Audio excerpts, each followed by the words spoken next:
just gonna put my foot on the floor and I'm not listening till I see God or a checkered flag.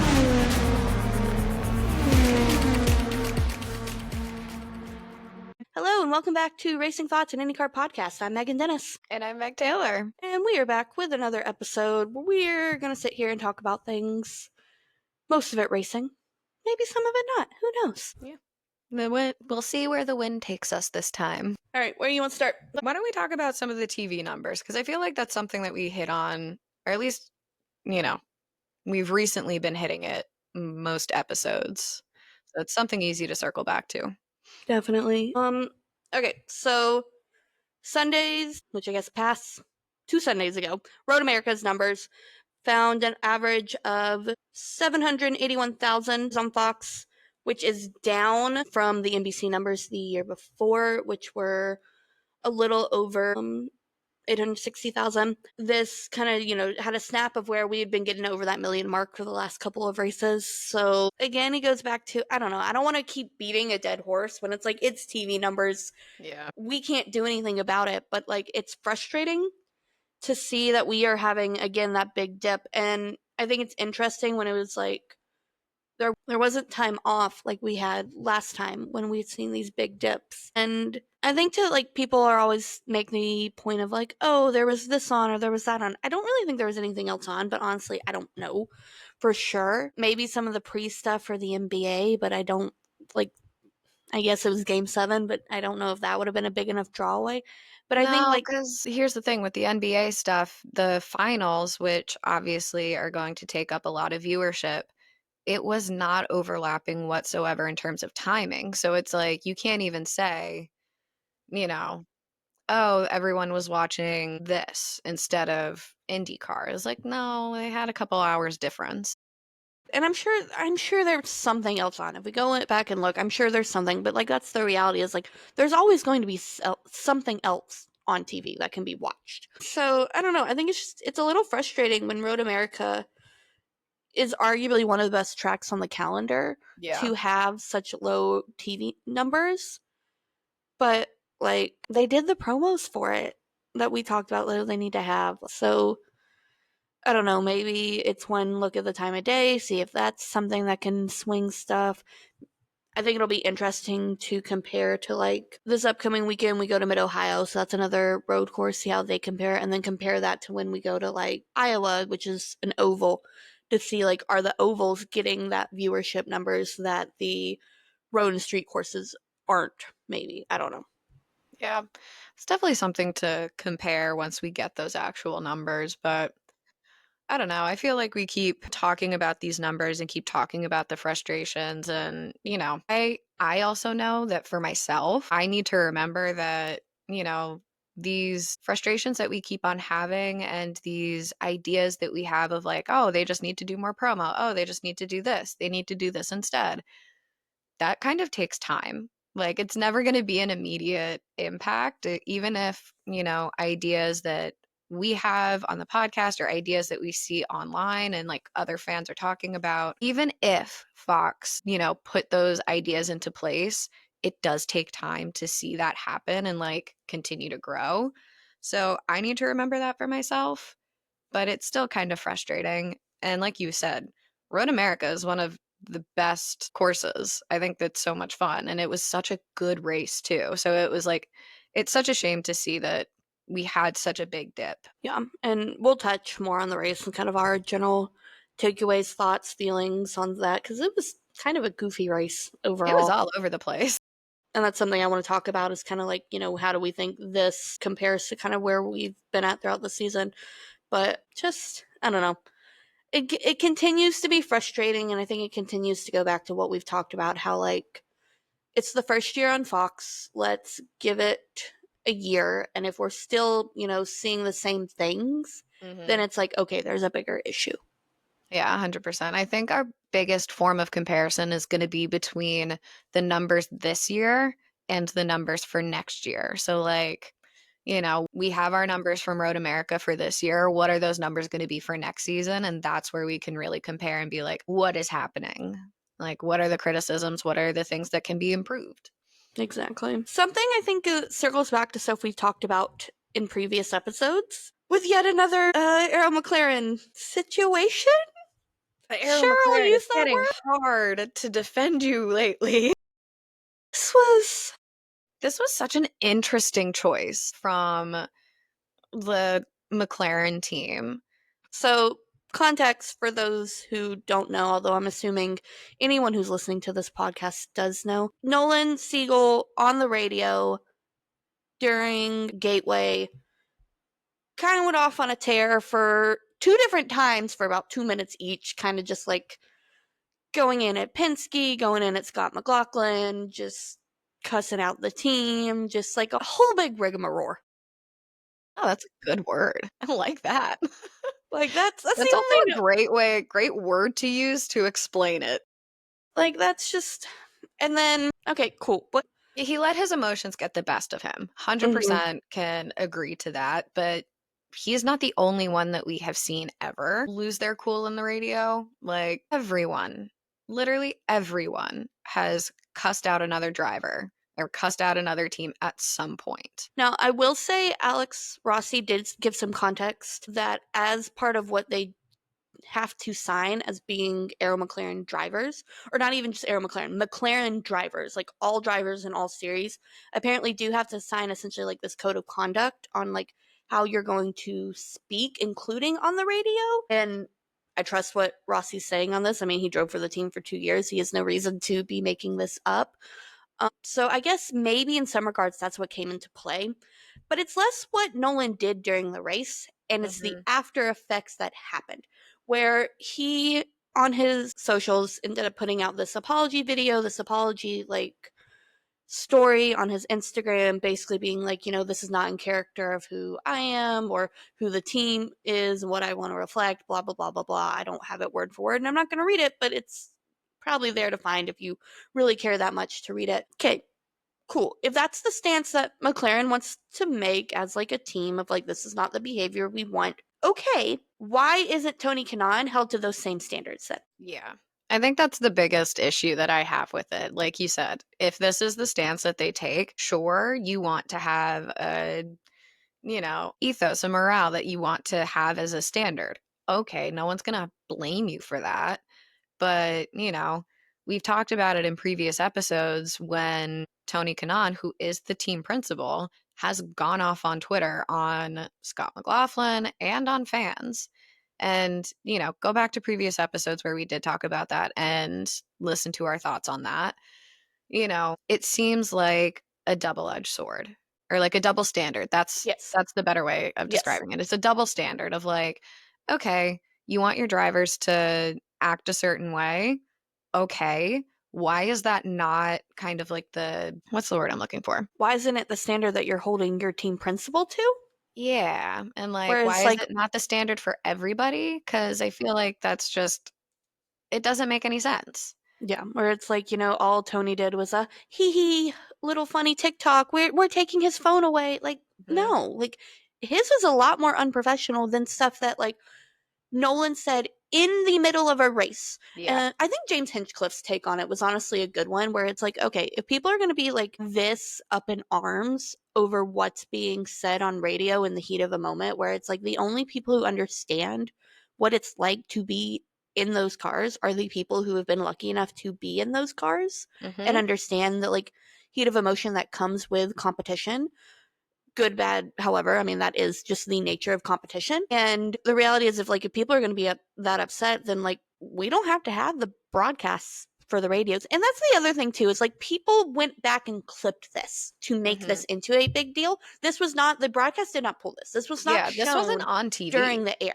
Yeah, we had no idea that this was even happening until I want to say it was IndyCar's official Instagram or like their official Twitter account. It may have been IndyCar on Fox, which are two separate accounts, but under the same umbrella. It was one of the official accounts. That's kind of what I'm saying, is it was one of the official IndyCar accounts that put it out there. We had no idea this was happening until it was posted.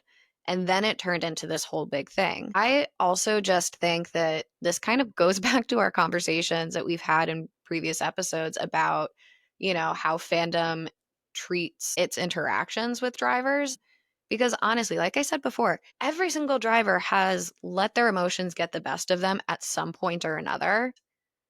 Any athlete, no matter what, no matter what level, if you were a high school athlete, college athlete, professional, whatever, every person who has been in a competitive sport knows that your emotions get the best of you sometimes, especially when you're frustrated and it's like a constantly repeating cycle, which at this point I feel like is what's happening with Nolan. Like it is a constant issue with like a Penske.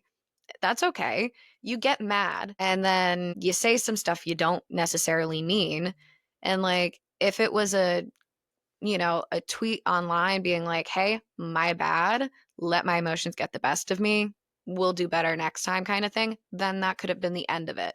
It was the fact that it was like a whole big apology video that made it seem like he was doing something that was absolutely atrocious. And he was like, basically, he was saying like, F the Penskes, because I forget even what happened to make him get to that point. That's how unsignificant I think it was. And now all of a sudden fans are up in arms about, oh, it was disrespectful. Oh, it was this, blah, blah, blah, blah, blah. No, Well, and I don't even think fans were really that upset about it. no. So I many think people were defending Nolan. McLaren blew it up into something that it never should have been. And it's like, I talk about this with my students, and it's like competition is not inherently bad. We need competition as a society, as people in general, we need Yep. competition. It's the nature of like how do we create healthy competition? And this is something Mhm. like I do whole lessons on what does that actually look like to create good sportsmanship? What does that look like to create good competition in a way that keeps from going toxic? And I think what we're seeing is like that almost go too far to an extent of like, okay, McLaren has all their drivers and all their series sign this contract. Cool, whatever. That's their prerogative. That's the take that they want to have of like including radio transmissions with that one, especially because apparently the second one where it was much more what he said was directed at the team, not to another team. Apparently that one was a little bit more harsh. I haven't actually gone back and pulled that, but from what I've heard, that was the case. But that's still like that feels like I handle this in house. Yeah. Or even, yeah, like you said, have him put out a tweet of being like, you know, I don't stand by what I said in the heat of the moment, whatever. It didn't need to be an issue. And Mhm. McLaren made it an issue. And it's my biggest issue with it, quite honestly. It's not even like Nolan having to do the apology video. I think it's silly, but like, okay, they can take that stance. It's silly. My biggest issue is the fact that like TK, who's the team principal, is not being held to the same standard. And it's just like, oh, haha, silly, goofy TK. Where it's like, no, like to me, it looks a lot worse what Yeah. he did than what Nolan said on a radio during the middle of a race. Yeah. And, I said it in the previous episodes where we talked about it. I'm okay with a little bit of, spicy radios and spicy commentary from like a driver and within the series. I think that makes it interesting. I do agree with you. The double standard of how Nolan's situation was handled by McLaren versus TK's, that doesn't sit right. It's like, if you're going to make a stance, stick with it. Like, don't have it only apply to your drivers or only apply to this scenario and then just make a joke out of it when it's, your team principal. I don't know. It's strange. It's making it very interesting to be a McLaren fan right now because they're making very interesting choices. And it just keeps building, and I'm just like, Yeah, it's like you're continuing to put such a sour taste in people's mouths because even like the fan discourse online that we've seen on like Tumblr and Twitter and stuff like that, everyone was kind of backing Nolan on this of like this is like a ridiculous thing to make him do. And then again, people were highlighting that double standard that Tony wasn't treated the same way. And that if you continue to have that happen is going to put a very sour taste in people's mouth to the point of no return. I don't think that they are there yet, but if they continue at this rate that they have the past, year and a half, 2 years almost, I really significantly worry about what that perception is going to be like from the fans' perspective, from the general public, and how they can even come back from that if they well, can. well, and I think we've discussed that previously of like we are starting to see that Mhm. in a small regard. And I Yeah. think they're kind of one big incident away for whoever it might be on that team from everyone just kind of being like, yeah, I don't want to be a fan of Arrow McLaren, or I don't want to be a fan of these drivers anymore because I'm done with the shenanigans. Yeah. Sure, I don't know. We'll go with that word. Yeah. But like I think then that brings into conversation like, all right, are people fans of drivers or are they fans of teams? And I think that, this is going to be kind of like correct me if you think differently, but from my perspective, it's kind of like a generational split of a lot of older fans tend to be team fans, regardless of the driver, whereas like a younger generation is starting to become more driver focused and they follow their driver wherever they go, regardless of team. So, like, depending on how a team treats a driver, and the shift in movement in terms of contracts and where they go, that's going to start to affect teams with their fan presence. And Yes. that's a whole separate conversation of Yeah. like generational splits and fans of teams versus drivers. That's something that we can talk about in a different episode. But you know I've seen people who are fans of a team solely because of the driver, and they're defending the team because of their driver. And then you're starting to be like, well, I don't know if I want to do that. They start to shift into a different driver to a different team. I think that's a good place to kind of leave that Discord too, Yeah. because I do think it's something we could definitely go a lot longer and have a lot more discussion on. Mm-hmm. I will leave it at I agree with you for now. Yeah. Okay. We can have a whole separate episode or, section of an episode in the future. If you guys wanted to hear something like that, let us know. Because we obviously have thoughts on fandom discourse and things like that. So, on to more exciting news, though. Two things related to the 2026 season we'll touch on. First off, we have gotten it confirmed that for 2026, that thermal will not be on the calendar, which Yay. Meg's clapping. That shows exactly how we feel on it. We don't like thermal for a lot of reasons, and There's you so can go many back and listen to previous episodes into why, like, there is discord surrounding thermal, why we as fans do not like thermal. It's multifaceted. Again, for sake of time, we won't dig into it right now, but We'll just leave it at we don't like it. And it was very exciting news when we got the confirmation that it is not going to be on the calendar for 2026. I will say I saw Nathan Brown, IndyStar reporter Nathan Brown, bring up a good point though of like what's most likely from what we are hearing, and this goes into the next point too, is we are going to have two new races on the calendar next year. We know Arlington's already happening, and it seems that like there's a strong likelihood of the Mexico GP. That's still nothing confirmed, but that's likelihood. But like everything is pointing to we will have two races. Well, thermal's falling off, which means depending on where and how they're able to schedule things, we could run into a bigger issue than what we even had this year of a very, very, very large gap between the start of the season and then the next race. Yeah. Because if they don't shift the schedule, and we know that like part of it is the problem of like we have to have everything done by August because of the NFL season. Like we know that's part of like what's this deal with Fox is happening. But we also then kind of run the risk of like what happens if we have this large gap again? And then where do we go from here? Yeah. I would like to think that based off of everything that we've heard from Fox, that they know that these gaps that they put into the schedule this year are not okay. So I'm hoping that, they understood that and are actually trying to make it so that there aren't these massive gaps. But again, we don't know that until the actual schedule comes out. Yeah. So, Mr. Doug Bowles, if you want to come on the podcast and tell us the schedule for 2026, you can come anytime. Doug, you can just Racing come on the Thoughts podcast podcast, anytime you want. Racing Thoughts podcast, IndyCar 2026 schedule reveal. Because we're clearly a big enough podcast where they can I do think we that. are the exact right outlet for that, quite honestly. Truly. Come on. But speaking of 2026, the other bit of news with this one that, like, I'm sure everyone online's been acting so normal about. Super normal.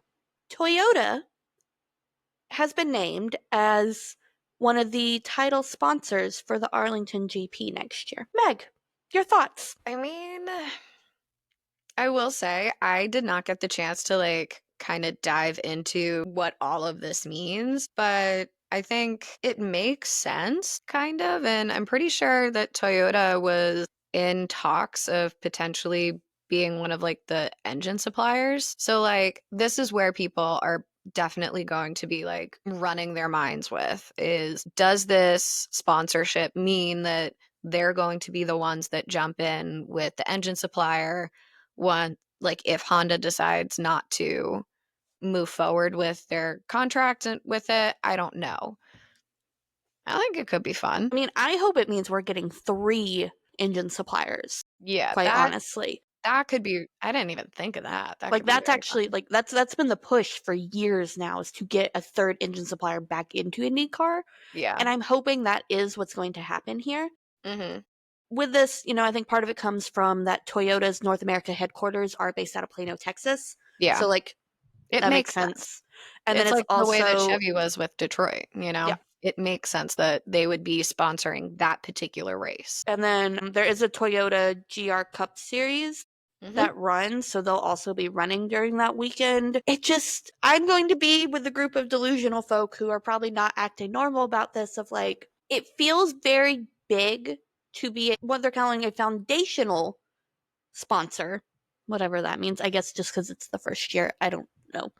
But like being Foundational one is of, an interesting choice of I words. thought it was too. But being one of these like big name sponsors for a brand new race, if you don't have a car that's in the series, like if you don't have Yeah. anything in the fight, like it could really mean nothing. It could just mean, and it couldn't mean that like it's not for 2026, but when the new regs come out, that like, Toyota plans to come in then. I think that could also be a possibility, and that they just want to go ahead and start building that maybe brand recognition in the series. It really could mean nothing, Mm-hmm. but I would like to mean that it, like, and would like to hope that that means that we are getting a 3rd engine supplier in the series, and that like we've finally been successful to see that this has benefited us, and that like there is the growth there that's happening.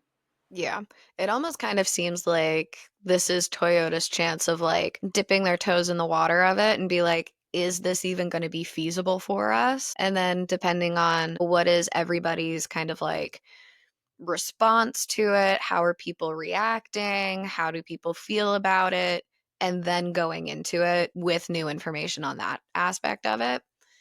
I think it's interesting that it's Toyota that's the sponsor, because normally we have like, this is going to be another piece of news, but like normally we have like other companies that don't necessarily, they're not engine suppliers. They're not like car companies. Well, Honda does, I mean, Chevy sponsors Detroit, and Yeah. Honda does sponsor Toronto. Yes, but outside of those, like we don't really have like car companies sponsoring a race per se. So that's kind of what makes me think this is kind of their testing the waters. They're seeing how it's going to turn out for them. They're seeing how fans react. They're seeing if it's even going to be profitable for them and kind of make their decisions from there. I mean, delusionally, I agree with you. I would love to see a 3rd engine supplier, a little more realistic, but still slightly delusional. I feel like this is going to be Toyota's chance to maybe take over Honda if Honda decides again, like I said, not to renew their contract as an engine supplier. And then, worst comes to worst, it's just Toyota that's only sponsoring the race and that's it. Like, we're all then reading too much into it and they're just like, no, we just want to sponsor this and that's it. So there's 3 avenues I really think that it could take, and only time can tell. But, we have the span of delusion from realistic to full on delusional. Time will tell. Again, Doug Bowles, if you want to come tell us anything, you're welcome on the podcast anytime. Exactly. Speaking of something that you just kind of mentioned with Mhm. title sponsors and tying it in together, something that, and honestly, seeing the growth that has benefited with being an IndyCar, we found out yesterday that the WeatherTech Raceway of Laguna Seca is going to have Java House Coffee as the title sponsor for the whole race, which, Woohoo! if you've listened to us throughout this, we had Cass on to talk about St. Pete and everything with the Java House like stuff there. We were lucky enough to meet Mike from Java House when we were at Barber, which was wonderful. I also met Olivia. Yes, I was trying to remember her name the other day. Olivia. She was the one that got those phenomenal photos of us with Christian and Rossi. She crushed it. We love her. Yes. So that's really, really cool that like the Splenda Man, as we all know, that I've talked about for We quite a lovingly while now. call him Splenda Man. Yes. Mr. Splendaman, Ted, talked about how they've been able to see so much growth with Java House, and like there was some business article that came out recently. I'm not a business person, so like I hardly was perusing this, but like they've seen massive growth in their sales just from coming into IndyCar. And so there's really been that return on investment that they want to be able to achieve, want to be able to have, that really shows that like IndyCar is doing good for these direct to consumer products, which I hope actually means we start getting more sponsors in that are direct to consumer like goods, and that we're seeing that there. So with this Java House, and I'm telling you this because I don't know if you've read any of this stuff, but I think this is exciting for us since we are going to be there. They're going to be doing a bunch of the Java House like promotional stuff again, not just the pop up, but a little bit more. Like it's going to be fully integrated with the track, and they're also doing their espresso martini mixes in some of the restaurants throughout Monterey for the weekend. No way! Oh my God, that's so cool. Now, of course, the press release did not tell me what restaurants, which is a Ugh, little annoying because our that's schedule could benefit disappointing. from that. But, something at least to keep in mind Yeah. as we are there. So that's a bit of a cool bit of news. Yeah. I think it's most exciting for us for two reasons. One, because we are going to Monterey, so we'll be able to do all those fun things. But then two, again, we love Java House so much. We talk about it on the podcast, we talk about it on socials. Both of us have purchased materials and coffee from Java House as a direct result of being there. And honestly, I think their marketing and the way that they have integrated themselves into IndyCar is kind of the blueprint for these companies, because their pop up that they have, we were there several times a day throughout the entire 3-day weekend. And we didn't They only laughed at me once. like, they recognized us, we got to talking to them. We formed like a very fun relationship with them. And the way that they did it too, it was free product. It was free coffee or free tea, whatever you so chose. But because of that, that made me want to actually go and buy the stuff. So I'm spending my own money, despite the fact that during a 3-day weekend, I definitely ran through an entire box of the peel and pour pods. And, then I ended up buying 4 boxes of those on my own. So it's just like, it's the right way to do it. Their customer service is phenomenal. I've talked about this on our Instagram and on our socials. I wish that they had more like coffee related merch, like Java House. Let me, please, for the love of God, let me design a to-go coffee cup. As a teacher, I need a big one. Or just to have one full stop. Because Full stop. I need to have one, but I want a bigger one, and that's just a personal preference. But like, have a to-go coffee cup that has the ECR and Java House logos on it. You have the best freaking colors on the grid. Use it. Yeah, definitely echo that of like it's just not there. It hasn't been being used, which is a little frustrating. Yeah. So Java House, if you wanna pair up, we're happy to promote. For real. Like we're happy to promote regardless. We do this all the time. We genuinely like, genuinely love the product. We love your company. Genuinely love the way product, that and you like handle I don't things. think I would have bought it had they not had the pop up, because I was like, okay, what if it's not good and then I've spent this money for nothing, and then it turned into like, oh, this is actually good, and I want to be able to actually have this. Yeah. And it's fun too because we get to sponsor a team that we both really like, and then it's just kind of like, oh, you feel happy, and I don't know about you, but I feel included whenever I get to buy the coffee from them, because I'm just like, I'm giving them my money. This is going towards Alexander Rossi. Is it? No, but I'm It's supporting. not going to him. Exactly. Like, I'm helping put that logo on the car. Correct. It may only be a small percentage, but that doesn't matter. It's still me helping. Exactly.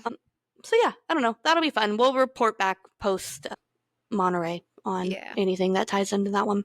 Other bit of news, I guess, before kind of not recapping, because we've talked about we're going away from our recaps, but like at least discussing what our thoughts for Road America were. But we did have a test at Iowa last week, which I think is really, really exciting news for anyone who was around last year.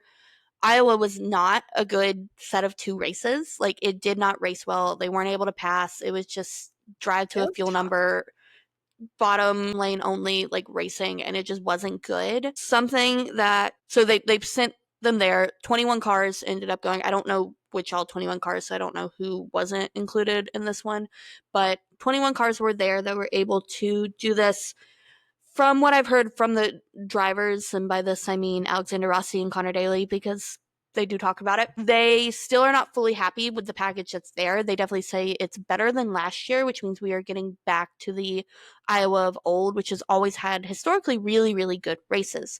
The repave did not do Iowa any good, made it really bad. So Firestone is working on new compounds, and they are working on new setups for kind of everybody to be able to run both lines. It is better. It is not there yet. And so hopefully the results from this testing will mean that they'll go back, both, Chevy, Honda, Firestone, everybody will go back and be like, all right, this is what we can do to be able to fix this package to make sure it's actually not running and you're just riding around till your tires give out. Okay. Yeah, that's what you've missed since our last recording as far as general stuff. That's what you missed on Glee.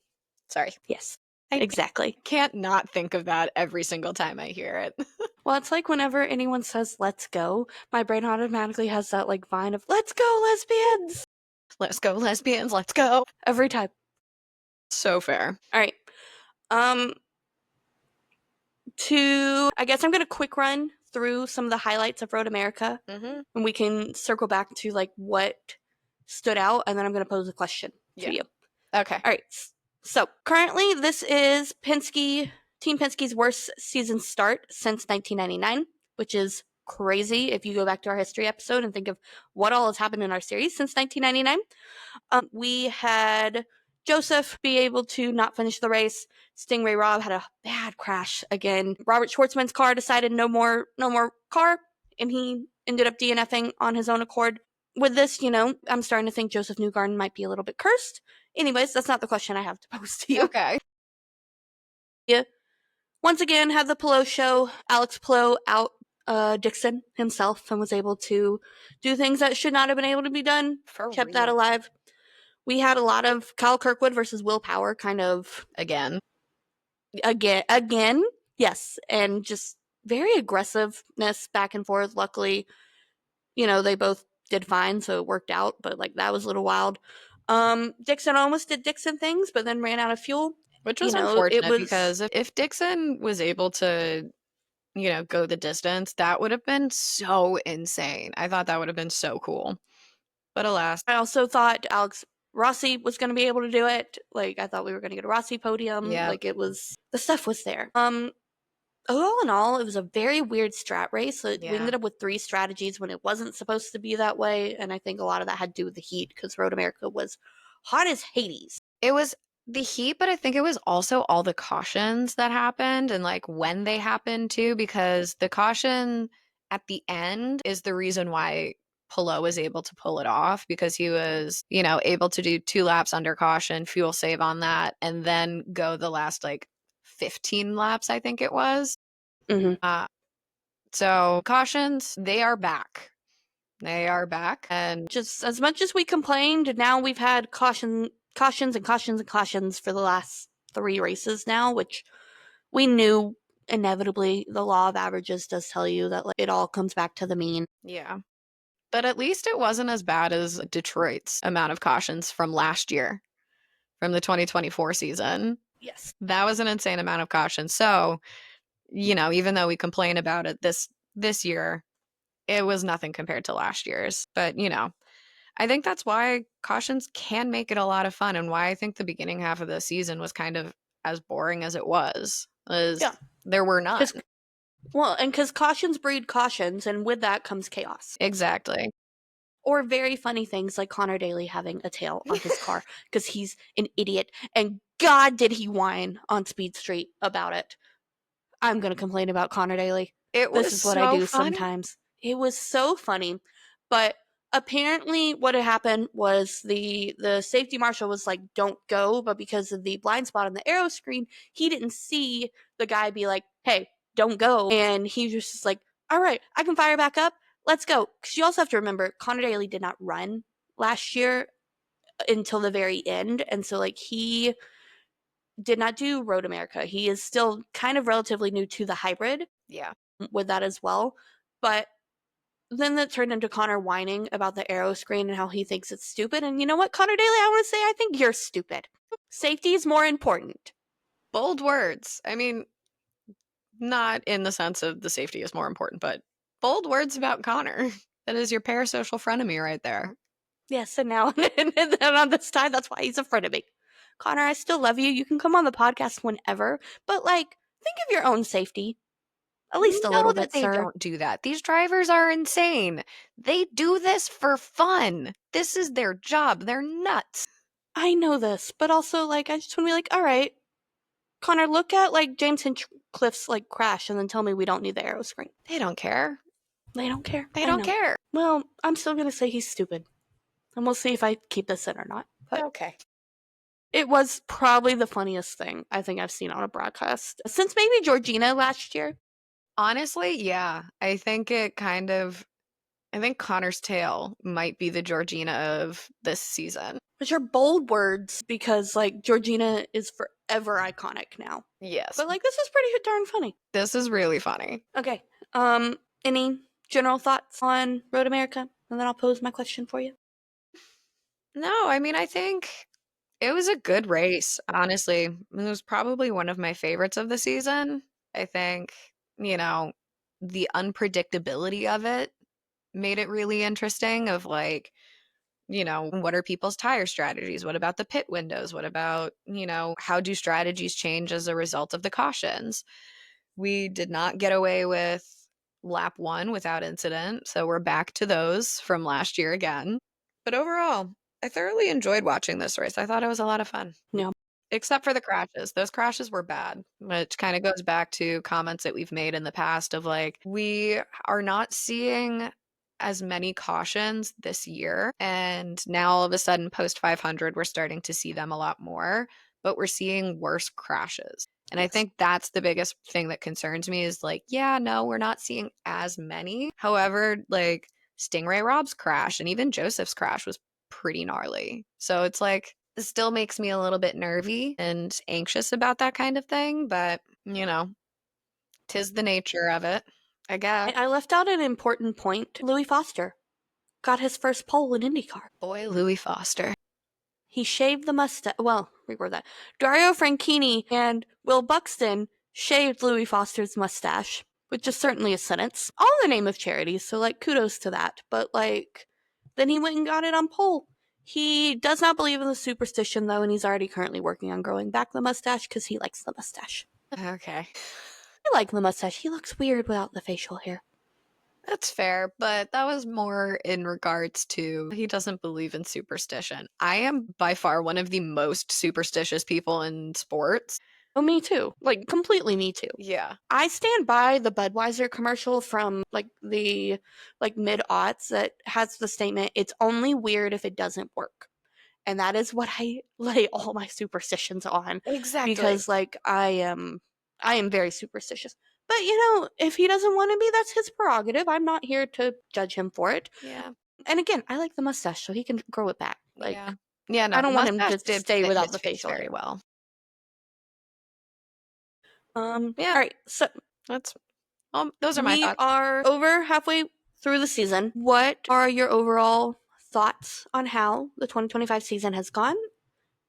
And second part of that, what do you think's been the best race so far this season? I didn't study. For this. Okay. Okay, let's see. I mean, overall thoughts for the season.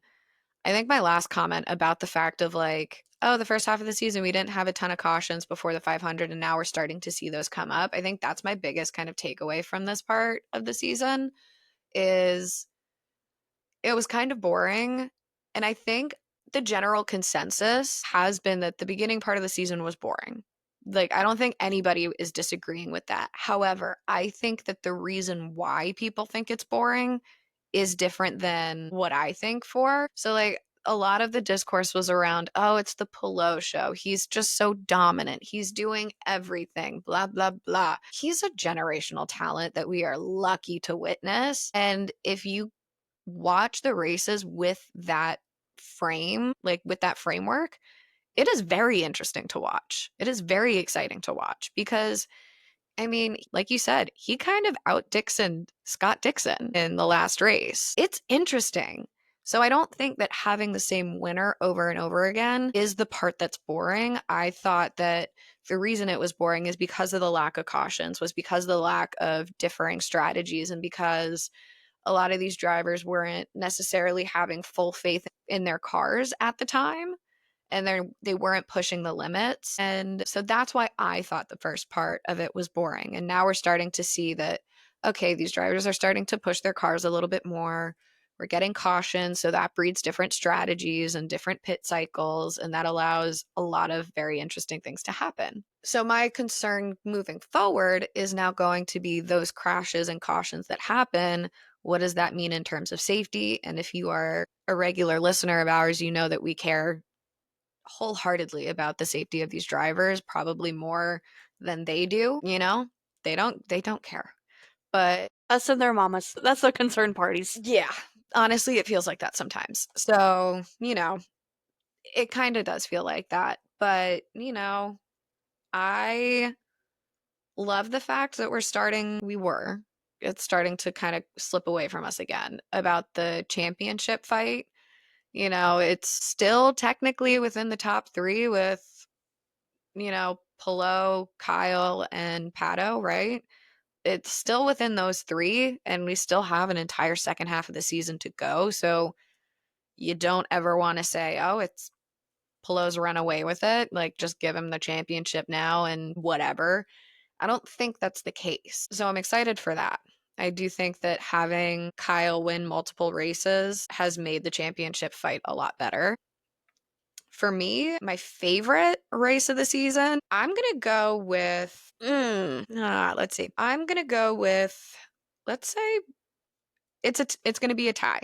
It's going to be between Long Beach and Detroit. Detroit's an interesting choice, I know. However, I think that how Kyle won Detroit was the most interesting thing that happened outside of the 500 this season. Shout out Brian Herta. Shout out Brian Herta. That was a phenomenal race that they called on that for the 27 crew. Phenomenal. And then with Long Beach, I don't know, the pure joy on Kyle's face for winning Long Beach, I thought was it was perfect. Anyone who sees Kyle that happy and you're not that happy for him, there's something wrong with you. But then, like, honorable mention, Barber, because we were there. I will say, though, Barber as a race. Not Barber as a racetrack, not Yes. Barber as our race weekend. Yes. Barber as a race. God, it was boring. And it was over so fast, we didn't even get our final round of food. No. It was really fast. So that's why I said, like, honorable mention, because our experience of going to Barber kind of, puts rose-colored glasses on it. I'm pretty sure at one point both of us kind of like nodded off and had a little cat nap at some point. Because, like, I don't know about you, but the constant sound of the cars going around is very, very meditative. It's a great way to take a nap. It really is. Put on an old race, man, it's great. Yeah, it's just the perfect white noise. But yeah, so for me, the two races that I have enjoyed the most have been Long Beach and Detroit. But yeah, it's been an interesting half of the season. I'm going to agree. And I think with your thoughts on the season, I will echo that completely. To the point of, like, yes, it's been the Pelot show. It's also been the Kyle Kirkwood show. We've had 2 winners, which is ridiculous. And also, like, if Kyle hadn't gotten disqualified in the 500, we really would still have a title fight in our hand. And we still do. It's just getting harder. Yes. And I definitely agree that, like, the lack of cautions have made a very boring first half of the season. And that just, like, we were racing to race is almost the best way to put it. But it was like they were cautiously racing. They weren't really putting their elbows out with it. It just kind of felt like they were happy to exist in where they were. Yeah. And I think maybe to some regard, honestly, that goes back to this being Penske's worst season since 1999. Mm-hmm. The people that are usually up there, like, being able to pull off, and that's not to say they haven't. I mean, Joseph's had a podium, Will Powers had a podium, but, like, just, it hasn't been the same regard of like, the big powerhouses being able to almost put maybe not a stop to Alex Plo, because I do think Alex Plo is inevitable. Good, bad, indifferent, however you feel on that. Alex Plo is inevitable. Yep. But there hasn't been as many teams in the fight this year in comparison to last year. That is a really good point. Like, no one's taking the fight to Polo. And they know it. Like, we've heard drivers say it of like, he's so good that we cannot sit here and wait for him to screw up. But it's also like, it's not that they're not racing. It's just when you don't give the caution, when you don't get someone in the midfield or the back of the pack make mistakes that can lead to alternate strategies. Because even really, I mean, for the most part, there hasn't been too many races that he's completely ran away with. It's just he's qualified well, he's done well, and it's like, all right, like he's Alex Plo. Like, you give him the chance to win a race, he's going to win a race, and that is what we've seen. Same thing to the 27 crew with Kyle Kirkwood and Brian Hurd and everyone on that squad. Like, they've done what they can to stop him, but it is kind of that inevitable thing. And I think it's been really nice that since the 500, since quite honestly, all the controversy that has happened with the 500 in more ways than one, that like we're getting more cautions, we're getting racing happening. And maybe that's just also a testament to the races that we are now going to. I think right now I would say Gateway has probably been my favorite race of the year. I thought Gateway was a really fun race, a little bit of a scary race at times. We had a fun podium at the end. Racing was really good. So I really am hoping we get to see that carry over into the oval races that we have left. Mind you, it is only 3. I mean, reality is we don't have a ton of races left. We go to Mid-Ohio this weekend, which I had, weekend preview. There's no point. This episode's going to come out after Mid-Ohio. So we're not going to preview Mid-Ohio. I am hoping that Kyle Kirkwood ends up winning Mid-Ohio and that like Alex Palou respectfully takes like a good like 13th for the sake of a title fight. I don't think that's going to happen. I think Alex Palou is going to win. So, when we come back in 2 weeks' time, I think that's what we're going to be saying. But we're hitting the quadruple header right now. So, like, it's going to be crazy race weekends coming up. And I think with that, especially towards that later half, especially like Laguna Seca, I think maybe we could see the tiredness of teams starting coming in, of like maybe things get more interesting down towards that later part. Yeah. No, 100% agree with you. Especially, I forgot that it was a quadruple header for the month of July, which is going to be insane. But, that fatigue is real. Like, I really hope we don't see these teams get tired and make silly mistakes that end up being disastrous. But I do think we're going to see those mistakes pop up, especially I think we're really going to see it in Toronto and Monterey. Like, it's a lot. I mean, we have 2 races in Iowa back to back, which always breeds to be interesting. We have, we have Monterey. It's a lot of races coming up in a very short window of time. Yeah. I mean, I guess we'll see. Like, we've had our thoughts about how the schedule has kind of impacted the beginning half of the season, where it's been kind of sleepy. And now I feel we're getting the polar opposite effect of this for the latter half of the season, where it's like constant go, go, go, go, go. So I guess we'll see how that actually pans out in terms of race results. So again, hopefully that fatigue doesn't land anybody in any serious harm or serious trouble. Yes. Safe races for everybody, but it can get a little chaotic in a fun, safe way. Yes. More tails for Connor. Yeah. All right. I think this brings us to the end of this episode. As always, find us on our socials: TikTok, Instagram, Racing Thoughts Podcast, Twitter, Racing One Thoughts, and we'll be back in 2 weeks. Bye.